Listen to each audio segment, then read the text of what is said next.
madaxweynaha deegaan ahaan bad uga yara dhacaysa isaga hay madaxweynuhu waa qolama ii sheegday horta aan dhahdo isku deegaan ma isku deegaan baan ku dhahday adu madaxweynaha deegaankiisa waa la yaqaan umadu waa ma aqaaniye ii sheeg wadiga la isku deegaan baa tiinay waayo madaxweynuhu waayo haye waayo haye orar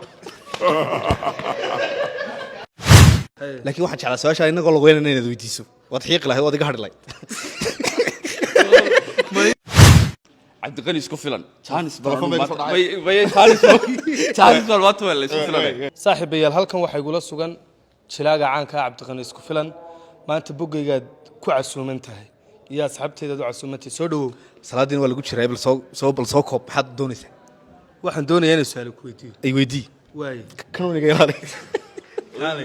ma labadayaduba maanta waxa weeyaan waxaanu ku weydiin doonaa su'aalo badan u adkayso su'aalahaas anu su'aashan ku weydiinaya waxa weeyaan ninkii cabdiqani isku filan baryaha riwaayadihiisii lama arage xaguu galay riwaayadii waa soo wadnaa dee wax kasta mar kasta joogtaana may ahayn imikana waa wadnaa laakiin waxaan jeclaa su'aasha inagoo lagu weynaa inaad weydiiso waad xiiqi lahayd waad iga hadhi lahayd inagoo taagan baa ku weydiinaya way soo wadnaa ha waay su'aal bad isku filan cabdiqani isku filan jaanis balwato la isku filan isku filanow su'aalan in badan kula maaganaaban maanta ku weydiinaya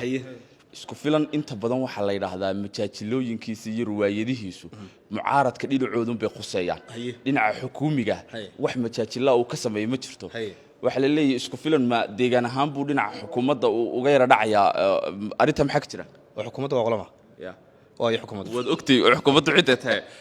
xukuumaddu waa qarankii Soomaaliland laakiin waxa la leeyahay madaxweynahoo kale isagu dee aan xaaladaha dalka ka taagan ee kala majaajila kama sameeyo oo dee riwaayadaha sad uga sameeysan siyaasiyiinta kale uga ma sameeysid madaxweynaha deegaan ahaan bad uga yara dhacaysa isaga hay madaxweynuhu waa qolama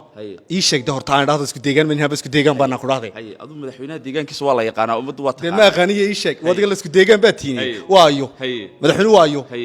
haye waayo haye orar